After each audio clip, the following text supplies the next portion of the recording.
on technology, led by none other than Rajiv Chandrasekhar, unpacking the next and what matters. And of course, making waves, a vibrant close of day spotlighting the cultural currents, reshaping influence and impact. So friends, this is not another day of discussion. This is a day of real-time learning, honest exchanges, and strategic collaboration. This is the type of gathering only India Global Forum can curate. So as we dive in, I'll say this. Let's not just aim for fruitful discussions. Let's aim, as we always do at India Global Forum, to shift perspectives, challenge assumptions, and open new doors. Now, friends, to help us take that momentum forward, it's my pleasure to welcome someone who knows exactly what it means to turn aspiration into action. And as I said earlier, ideas into impact. A leader who believes that this state, Maharashtra's global potential, and is playing a defining role in shaping it. He joined us last year. He's a friend of IGF and our mission. And we're truly delighted to have him back with us here today in a slightly different avatar. Friends, please join me in welcoming on stage His Excellency, the Honorable Chief Minister of magnificent Maharashtra, Shri Devendra Fadnavis. And Devendra ji will be in conversation with Haslinda Amin, the wonderful Haslinda Amin from Bloomberg.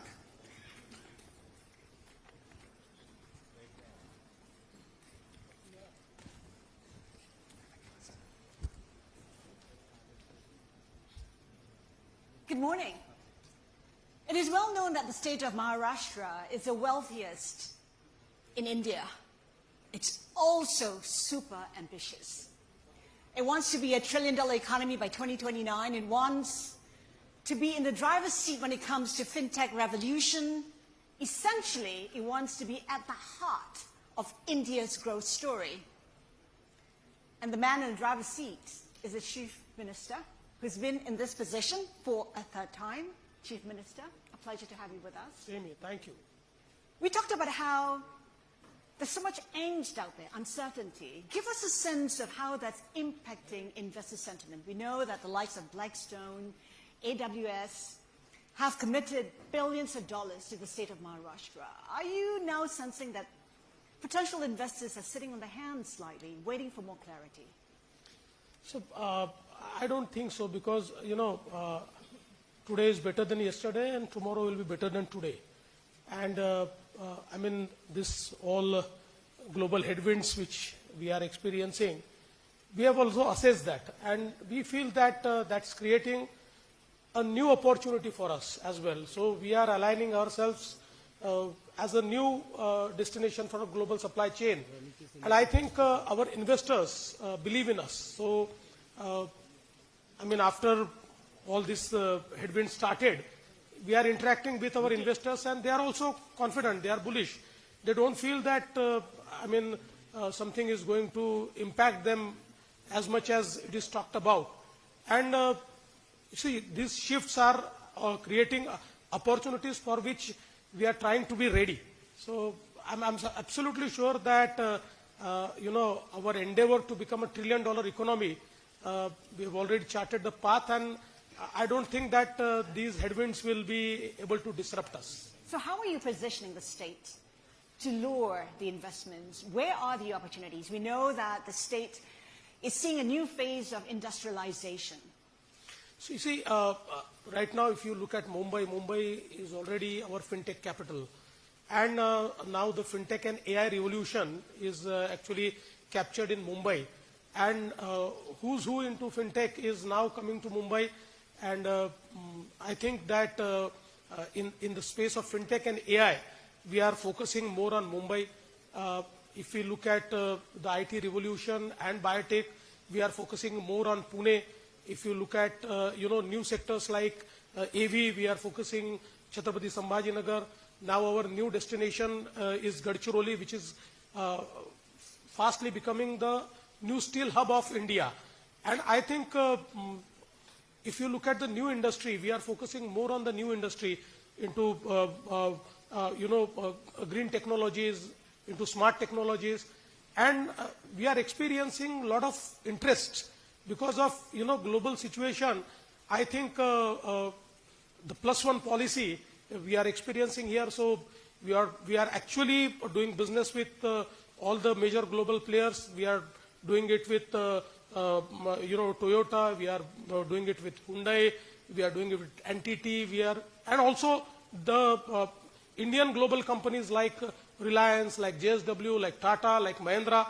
Everybody is investing in Maharashtra.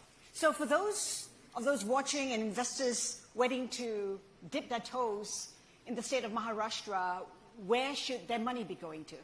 So I think it depends upon what is their interest. Because Maharashtra, where would you like? Maharashtra offers a menu. So I mean, you can choose. So if like in the coastal region of Konkan, we are developing a huge port now. Today, the biggest port of India is JNPT port of Mumbai. Now we are building a new port, which is Vadhavan port, which is 3 times bigger than Mumbai, and it will be on the day of inception. It will be amongst first 10 ports of world. So that is creating an absolute new ecosystem.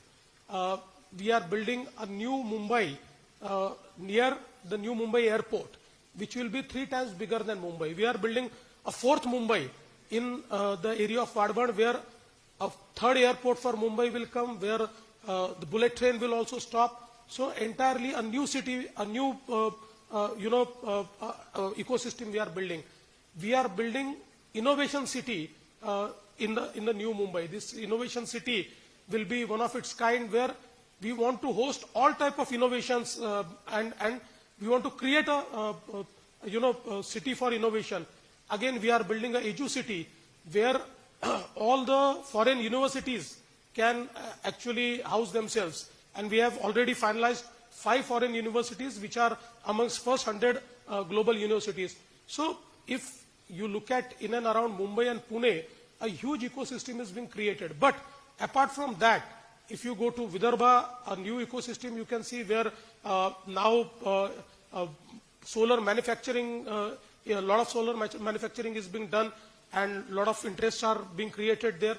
So I think in every part of Maharashtra, there is an opportunity, and not just opportunity, but we are also creating an ecosystem. If you look at our MIDC parks, our industrial parks, all of our industrial parks are well equipped. They have very good infrastructure, and we are also creating 30 plug-and-play industrial parks where the industries can locate themselves, and we are working more on ease of doing business and cost of doing business. So we are trying to make this investment experience absolutely hassle-free. You talk about building an ecosystem. One of the issues is actually talent. If you take a look at India as a whole, the young people, we talk about demographic dividend, but the young people are actually finding it hard to find jobs. And also skilled labor is hard to come by. You're talking about a data capital. You're talking about a fintech capital. Surely skills will be an issue. How are you addressing that issue? So you're absolutely right. I mean, as we all know that 65% of the data center capacity that is created in India is created in the state of Maharashtra. So we are surely the data center capital, but at the same time we are also startup capital. I mean, the young minds are innovating in such a way that they are creating beautiful startups.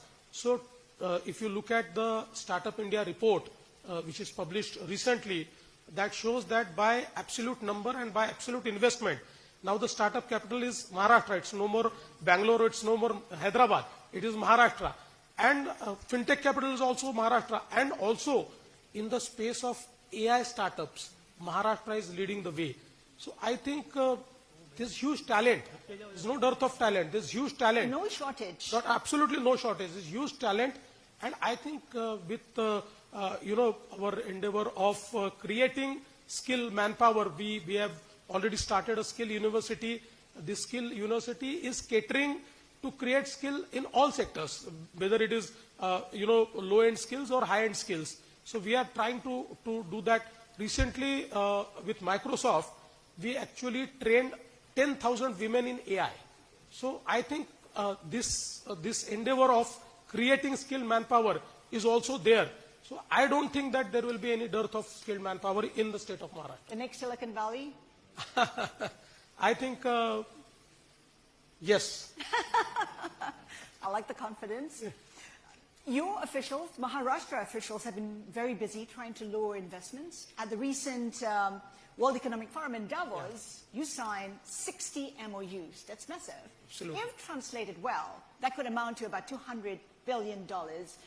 Give us an update. 3 months down the road, where are you with those MOUs? Yeah, so I'm happy to tell you that 80% of our MOU are in absolute rolling. They are in action. So we have already given them what we promised. We have offered them land. They have also taken land. And we are actually helping them in taking all the clearances. So I think 80% are absolutely on track. And 20% are also on track, but a little behind the schedule because they have certain regulatory issues which they have to comply. But I think, and after these global headwinds, we again interacted with them. And we made sure that there's no impact on them. And I'm happy to tell you, none of them is backing out. Everybody is there. Can you shed some light on who the investors are, which companies? See, there are companies like NTT in the space of data. Amazon is there. Indian companies are also there, like Reliance and JSW, who are doing global businesses. So you name it, and they are there. So we can expect a record amount. Absolutely, absolutely. We are looking at about, what, 35%? Maharashtra accounts for about 35% of the FDIs that India receives. I'm just wondering, given the optimism and so much interest and the growth trajectory, can the state contribute more than 35% in the next 3 to 5 years? Could it grow to 50% of total FDI in the country? So if you look at, last few quarters, it has been 40%, 45% and 50%. Cumulative is 35%. But there have been instances in past few years that Maharashtra has received 48%, 49% of the FDI that came to India. And it's increasing. So I think, yes, there's absolutely, it is possible that we may go to 40, 45% of the total FDI that comes to India. There's been a lot of talk about the impact of the tariffs. If you take a look at what the OECD itself is projecting, slower growth for the world. And inevitably, more tariffs would mean slower growth, including for countries like India. In my conversation with the Commerce Minister yesterday, he said that there'll be little impact on India's growth. What kind of impact do you see on India and on the state? You see, Commerce Minister is more equipped to talk about that. But from the perspective of Maharashtra, we also interacted with certain experts. And in the major fields where Maharashtra is doing business, we see that there is a moderate impact, not very high. And in most of the fields, we see that there is a huge opportunity created. Like, in the textile, in the apparels, where Maharashtra is doing very well, there's a huge opportunity which is created. Even there are several sectors where we feel that a lot of opportunity will be created. So as of now, our first interaction with financial experts tells us that it's not going to impact us much. It's going to impact us moderately. What keeps you up at night then? What are the risks you see for the economy here? See, right now the biggest risk for the economy is climate change. Because, predominantly we are also agrarian economy. And agrarian economy is most impacted by climate change. But having said that, now we have started focusing more on climate resilient agriculture. We are working with the World Bank. We have rolled certain projects where we are trying to make our agriculture climate proof. We are trying to, actually we have announced a mission of AI in agriculture. And using AI modules, we want to make our agriculture more predictable. We want to make, the shifts of nature more predictable in the agriculture. So I think that is one area of concern where, ultimately much is dependent upon the nature, and that gives me sleepless nights. There are also suggestions that the tariffs imposed by Trump may affect the farmers in India. Is that a huge concern for you? I think, what interactions we had, we feel that, yes, there will be some impact, but we also see some opportunities, some new markets growing. So I think, there will be shift in the supply chain, and we are making us ready to, accommodate that shift. So we are not as worried as, people feel that it's going to impact. Chief Minister, is there any reason to be concerned about the state debt? Because if you take a look at the level, I think it's tripled in the last decade. For investors sitting here, is that something they should be worried about? They should not be, because I think in India, if you look at the fiscal health of the states, in Maharashtra is the best. Because, you see, if you look at the trajectories set by our FRBM Act or by the Reserve Bank, not a single year we have surpassed. Our fiscal deficit is below 3%. We have maintained it. Our entire debt is just 17% of our GDP. If you look at other states, it is 24%, 25%. Actually, we are allowed up to 25%, but we have maintained up to 17%. And if you look at last 10 years, our GDP has grown from 13 lakh crore to around 45 lakh crore.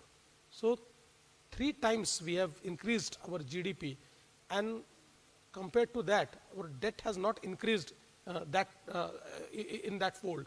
So I think as of now, there is no area of concern. As of now, we are maintaining our fiscal health.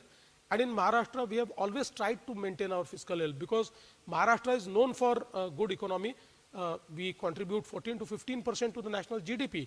And if you look at, these times GST collection figures, Maharashtra has excelled.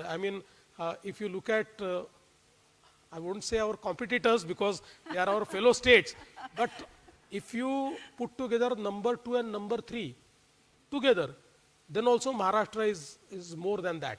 So I think this huge buoyancy we could see. It's a 14% increase over last year in Maharashtra's tax collections. So I think things are fine with the economy. Why is there a reason to spend so much? Where are you spending? I know infrastructure is a key one. I think infrastructure is something which we are trying to create. You can see a change in Mumbai. With all the infrastructure projects today, we are building around 372 kilometers of metro network, out of which 115 kilometers is almost complete. We have created the coastal road, which is actually changing the face of Mumbai. This coastal road will be extended up to Virar, so it will be on the western side. The entire sea link will be created, and the western side will be decongested. We are creating a multi-modal hub which will be from Virar to Alibag. So that will create an entire loop around Mumbai. So the entire traffic of Mumbai will be decongested because of that. We actually connected Mumbai with the hinterland with Atal Setu, which is 22-kilometer sea bridge. It's one of the longest sea bridge ever built in India. And that has opened up an absolutely new ecosystem now with the new Mumbai airport and the connectivity with Mumbai. As I have told you, the third Mumbai we are creating there, where this Edu City, where Health City, where Innovation City, all these cities will be built. So I think, and not just this, but we are actually creating a network of access control roads. So if you look at the Samruddhi Highway which we have created, this Samruddhi Highway has actually connected us to 15 districts of Maharashtra to the port, to the JNPT port. Now we are connecting this Samruddhi Highway to the new Vadhavan port. and that will actually give advantage to 17 districts to have port-led development. So around roads, ports, airports, our new Mumbai airport will be ready in next 2 months. We are actually building a new airport in Pune, a brownfield new airport in Nagpur, one more airport at Shirdi. So many airports we are building, ports, airports, roads, highways, bridges. I think we are actually creating an ecosystem to make us a part of global supply chain. Some have pointed out, though, that a lot of the infrastructure that you're building is mainly in the metro area. What's the plan for the second, third tier cities? So I think the metro area infrastructure is more focused. But actually we are building more infrastructure in the rural area, connecting the rural area. Like I told you, Samruddhi Highway is something, it's a highway which we built in spending 55,000 crores. And now that has actually given advantage to the farmers of 15 districts, because they are connected to the port, they are connected to the cities, they are connected to the market. We are again building one more access control road, which is Shaktipit Highway, which will be from Nagpur to Goa. And this will be around 900 kilometers road, and it will actually give advantage to the entire Marathwada region. And again, not just infrastructure pertaining to the roads, but for the rural area, we are actually doing river linkage. 4 river linkage projects. These 4 river linkage projects will cost us around 3 lakh crores, but they will make Maharashtra drought free. So right now, the Godavari river, the Godavari basin, it caters to 49% of Maharashtra's agriculture in terms of irrigation, and also in terms of drinking water and water for the industry. But it is a deficit basin. We are bringing water which is flowing from westwards, rivers, westward flowing rivers, which goes directly into sea. We are bringing that water to Marathwada, and that will make the Godavari basin a surplus basin, and we will be drought free. Again, in the Vidarbha region, we are actually building a 500 kilometer canal, which will be like a 500 kilometer new river, linking 2 rivers, and that will absolutely make Vidarbha drought free. So I think we are doing more in the rural area. However, the focus is always more on the metro area. What's the vision? I mean, the theme says the next 25 years, but I'm not going to put that to you because you need a proper crystal ball for that. We can't even say how it's going to look in 5 years. But in 5 years, how do you see the state evolving? See, there's an absolute focus vision which we have created. Like we created an economic advisory committee under chairman of Tata Sons, Mr. N. Chandrasekharan. 20 CEOs were part of it from diverse sectors, and they have a roadmap for us to make Maharashtra a $1 trillion economy by 2029. And some of the things which we are going to do is by 2030, our due to our energy transition endeavor, we will be 52% green. I mean, today our energy mix is last year it was 13%, next year it will be 25%, but by 2030, 52% of our energy mix will be absolutely green. It will come from non-conventional sources. Apart from that, this entire MMR region, we have created a plan for MMR region, because we feel that only the MMR region has capability to become a $1.5 trillion economy. So we are working on that. Again, one such cluster we are creating around Pune, one such cluster we are creating around Nagpur. So actually right now what we have planned is balanced development. In Maharashtra, although Maharashtra is a very forward state, economically it's very strong state, but there are districts which are lagging behind. So now the focus is on districts. We have created district strategy investment plans. We are investing in districts so that the districts which are lagging behind will also come forward, and the economic opportunities will be created in those districts. So I think that by next 5 years, one will be able to see absolute balanced growth in Maharashtra. All that depends on funding, and a lot of the funding actually comes from remittances. I think Maharashtra receives 20% of all the remittances that India receives. And now we're seeing a crackdown on legal and illegal immigration. Do you see that in any way impacting your remittances? I don't see that much because, I mean, I should not be saying this, but you know, all that is happening is not of much of concern to Maharashtra because, you know, Maharashtra's presence in US is in Silicon Valley. So, I mean, they are the people who matter the most for US also. So, I don't see any problem about that. Having said that, you know, about funding, if you look at right now, globally, the investors see a lot of opportunity to invest in India. As you've seen that so much of, investors have already come to us, and every day, actually, we are signing MOUs with, global funds to fund us. And also, right now, even the global banks, they are much interested, they are very much interested in funding our projects. So as of now, we don't see any problem around funding. Chief Minister, we have 20 seconds to go. I'll be remiss not to ask you this question.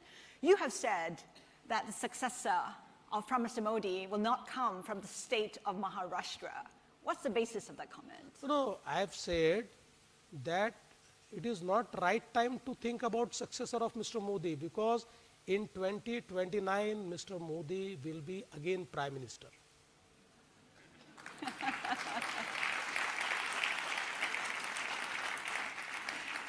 Chief Minister, thank you so much for your time today. It's been a pleasure. Thank you. Thank you, sir. But I think you have to remain to sign an MOU here. Thank you. Well, a huge thank you there to the Honourable Devendra Fadnavis. What a true honour to have you here with us today. Thank you so much for lending us your time here at the IGF 2025. Now, please do stay on the stage. As you can see, we're just rearranging the furniture a little bit here as we have about 5 MOU exchanges that we'd very much like you to be witness to. So please do stay on the stage. Just while we're rearranging this, though, did I hear correctly that you signed 60 MOUs over in Davos worth $200 million? So very impressive indeed. Is there anything in particular that you're excited about right now in terms of MOU signings? No, I think I'm very excited that today also we are signing MOUs, and I think it's not stopping. I mean, people thought that Davos is like, one of its kind, but every day we are signing MOUs, so investment is pouring in, and I'm very excited about that. Very good to hear.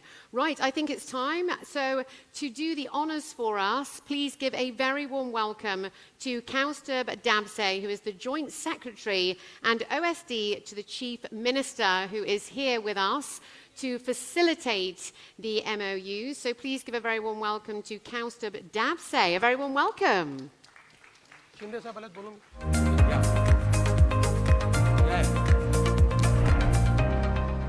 It's a great pleasure to welcome the Honorable Deputy Chief Minister of Maharashtra, Shri Eknath Shinde. Ladies and gentlemen, please.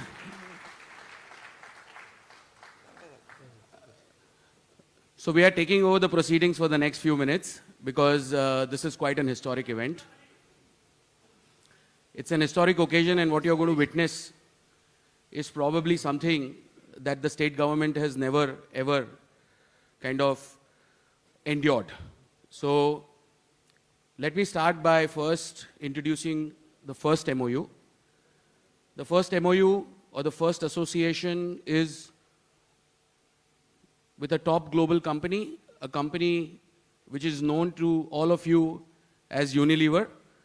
But the Unilever's ice cream business, which is substantially large, they have decided to set up their first GCC, a global capability or a competency center in Pune.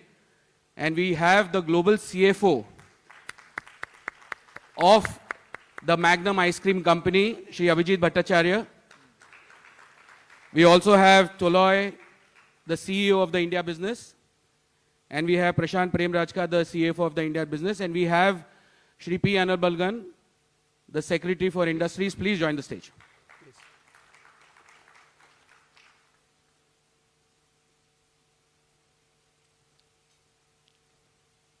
Thank you so much. Same here. Good to see you. Please come. Yes, yes.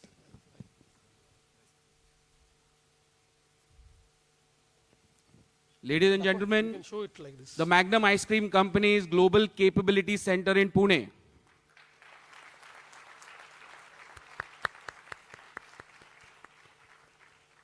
I'm just going to give the mic to Abhijit Bhattacharya to share his views on this historic occasion.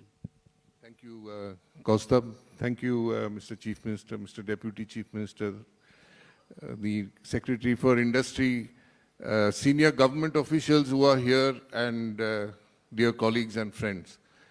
Just a few words. When Unilever decided to separate the ice cream business, you know Unilever is an iconic company in India and worldwide. We were looking to set up a global competence center, and we, with an independent evaluation, found Pune as the best location in the world, not in India, in the world. And that's because it comes with an abundant talent base, which is actually great, because with companies like ours, we can help very skilled workers to make careers not only in India but internationally. So that's a great advantage. The whole story that we just heard on infrastructure makes Pune much, much more accessible globally, which gives us another big stage to come here. But it's not just about this company and coming to Pune and a new initiative. I can tell you that this drive from the government has been happening for years. So we talk about it now and India now, but this is not new to the state of Maharashtra. I remember we set up a high-tech, in my previous role, I was the CFO of Philips Worldwide, and we set up a high-tech medical equipment manufacturing facility in Pune, which Mr. Fadnavis himself had kindly inaugurated. And that was not the end of it. I think the biggest thing that keeps bringing me back here is the fact that during COVID, we were allowed to manufacture life-saving equipment, which was an example to the world, because factories around the world had shut down, and Pune showed the world how you can still make life-saving critical equipment. So I look forward to this collaboration, and thank you again, Kaustubh, for facilitating this. You know, we talked about dipping toes in the water. We are in head, body, soul, and heart, and in 2 weeks from the first call, we have signed the MOU. So if you want speed, this is where it is. Thank you. Thank you so much. Thank you.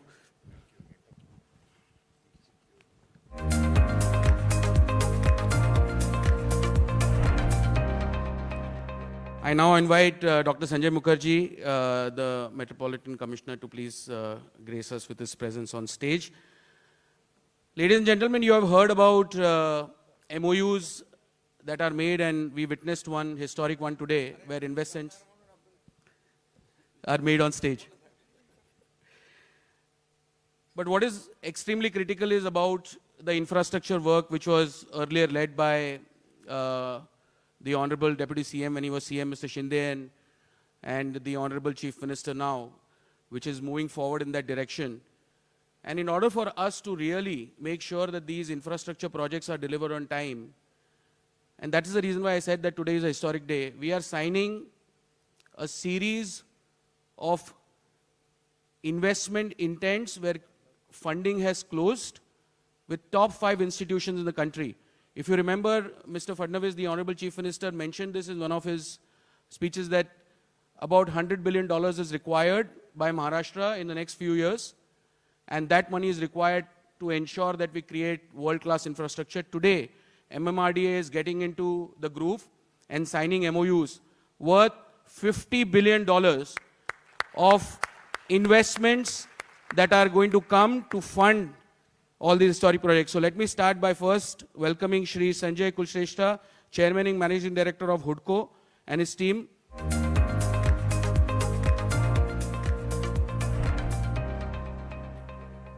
HUDCO has financially closed 1,50,000 crores of investment to MMRDA for its infrastructure projects. That is worth about $20 billion US. You can show it like this.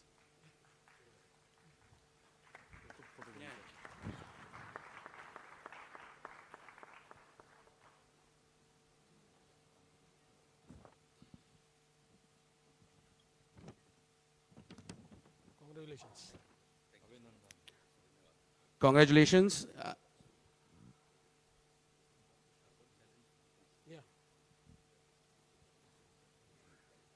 Best. Thank you.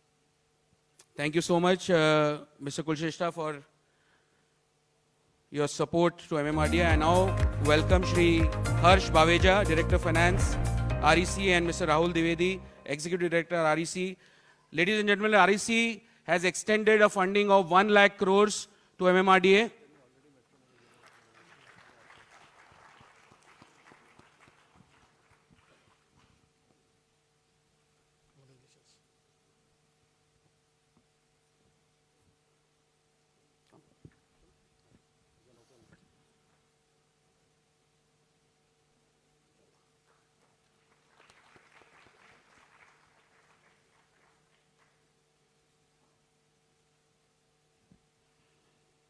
Thank you, REC, for your confidence, and thank you for extending this Thank you. funding facility to MMRDA.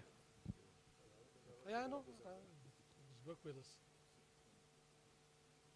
I now request Mr. Rajiv Ranjan Shah, Director Projects, PFC Limited, and his team on stage.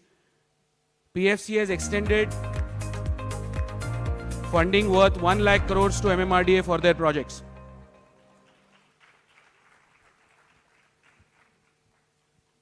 Ladies and gentlemen, these are not LOIs, these are closed funds. I have gone through a process, and today we are taking this opportunity, so this entire facility is available to MMRDA.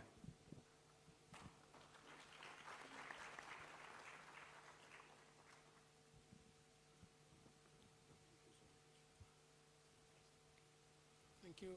Thank you. I would now like to welcome Srimati Shelly Verma, Director Finance, IRFC, and team to be on stage. This is an MOU between MMRDA and Indian Railway Finance Corporation to the tune of 50,000 crores. IRFC is extended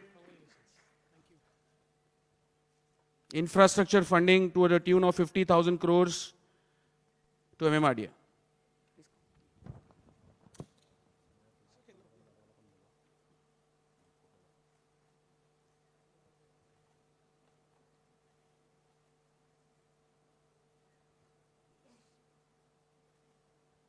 Thank you. Yes, yes, yes.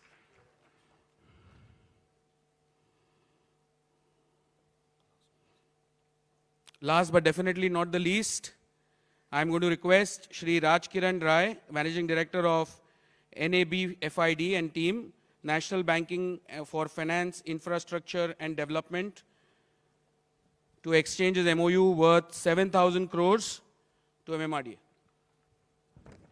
Ladies and gentlemen, a round of applause. This is 4,10,000 crores worth approximately 50 billion US dollars, a little less than 50 billion US dollars. This, within the last 45 days, completes the commitment that the Honorable Chief Minister made that he is going to raise about $100 billion of capital. 50 billion has been raised from Indian financing institutions. And I take this opportunity to thank all the Indian financing institutions. I would like Manoj Ladwa, on whose very fertile stage we are doing these MOUs, to join us for a group picture. And I request all the MOU holders to please join the stage for a group photo, please.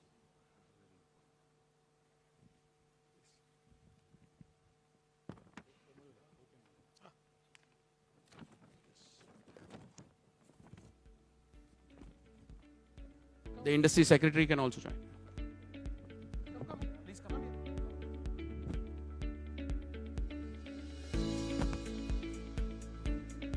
You can come this side if you want. Somebody.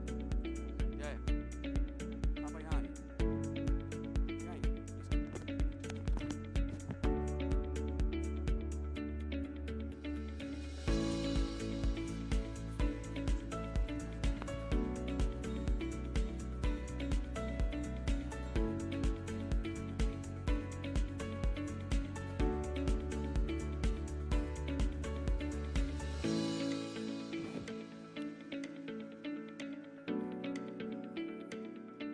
Thank you so much. Thank you for all your investment interests. I am not going to request the Honorable Deputy Chief Minister, Shri Eknath Shinde ji, to say a few words on this historic occasion. Manoj, you can stay on stage.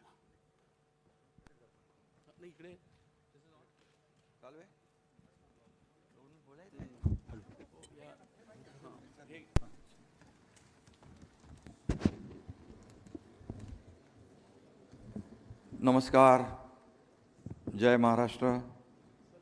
नमस्कार, good morning all. तुम्ही बसा ना समोर.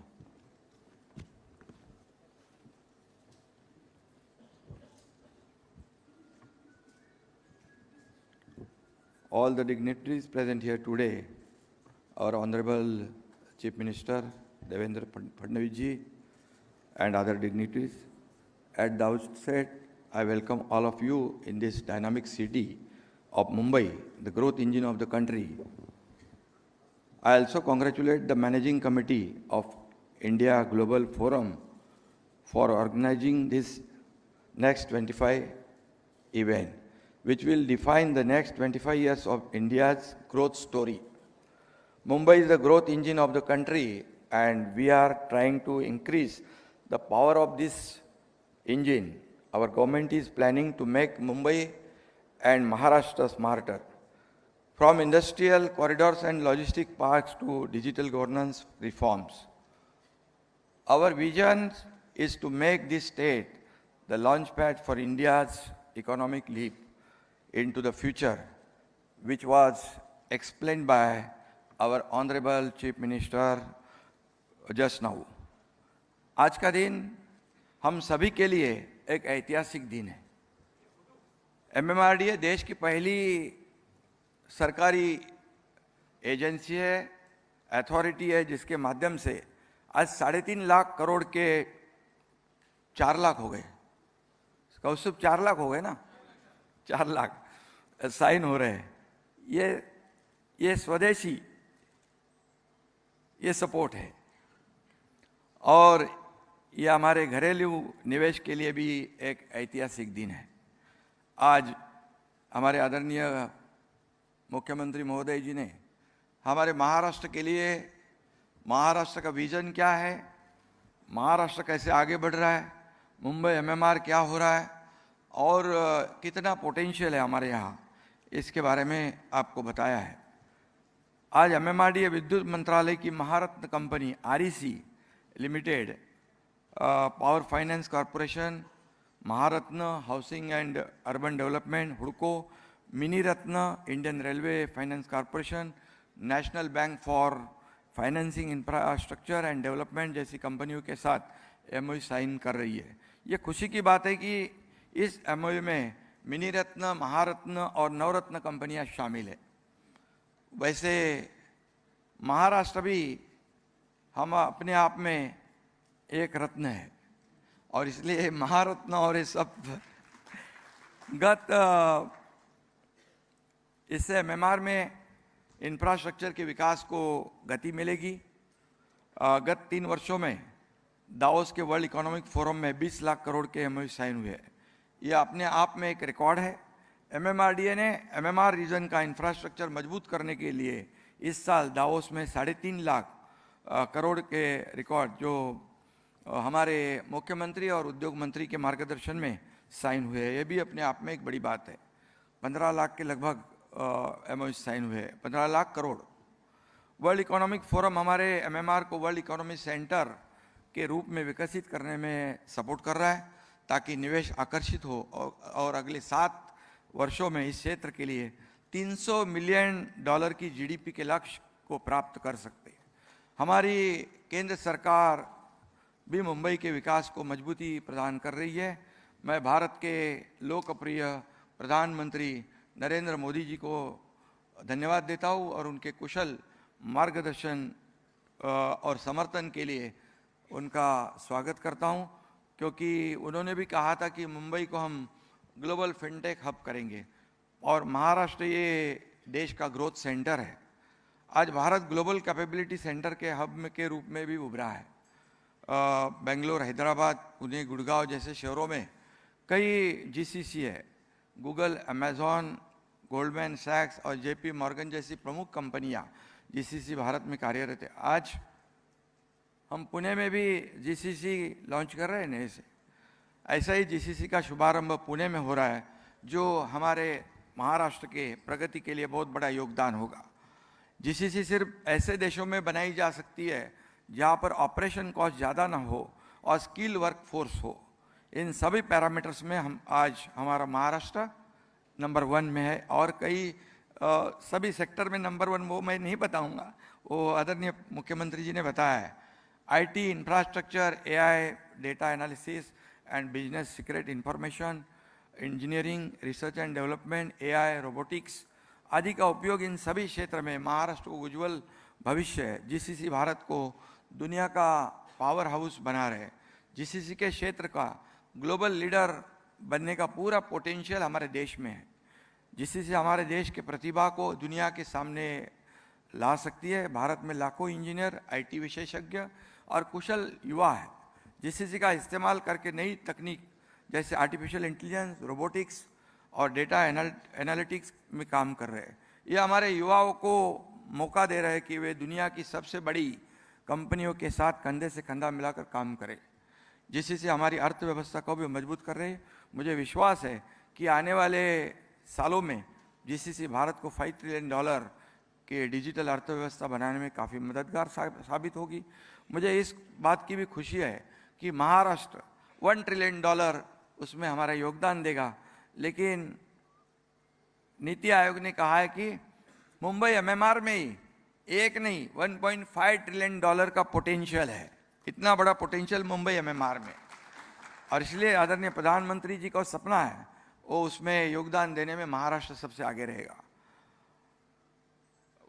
गत 3 वर्षों में महाराष्ट्र में investment के लिए काफ़ी फेवरेबल माहौल रहा है।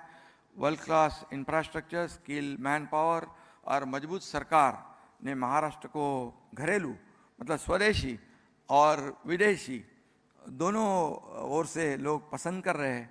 आज हमारे मुख्यमंत्री देवेंद्र जी के नेतृत्व में हमारी टीम काम कर रही है, आगे बढ़ रही है, महाराष्ट्र को आगे बढ़ा रहे हैं, और इसमें इलेक्ट्रिक मोबिलिटी, लॉजिस्टिक और सेमीकंडक्टर का निर्माण में निवेश को भी प्रोत्साहित कर रहे हैं। एडटेक, हेल्थटेक, एआई, ईवीज और क्लीन टेक जैसे क्षेत्र यहाँ मजबूत इंफ्रास्ट्रक्चर, स्किल और गवर्नमेंट सपोर्ट के साथ फल फूल रहा है। एमएमआर जो वर्तमान में $140 बिलियन की अर्थव्यवस्था है, इस साल 2030 तक $300 बिलियन के लक्ष्य को प्राप्त करने के लिए 9% से 10% की दर से आगे बढ़ना होगा। यदि यह लक्ष्य हासिल हो जाता है तो इससे अतिरिक्त 25 से 30 लाख लोगों को रोजगार नए मिल सकते हैं। ये भी अपने आप में बड़ी बात होगी। इसके लिए हमें अगले 7 वर्षों में $135 बिलियन का निवेश हासिल करना होगा। As we look towards next 25 years of India journey, I take this opportunity to appeal to you to come forward and work with us. We will work together. Maharashtra is open for business, and we are here to partner with you for success. With those words, I thank organizers for giving me this golden opportunity to share my views before this August gathering. Thank you. Dhanyawad. Jai Hind. Jai Maharashtra.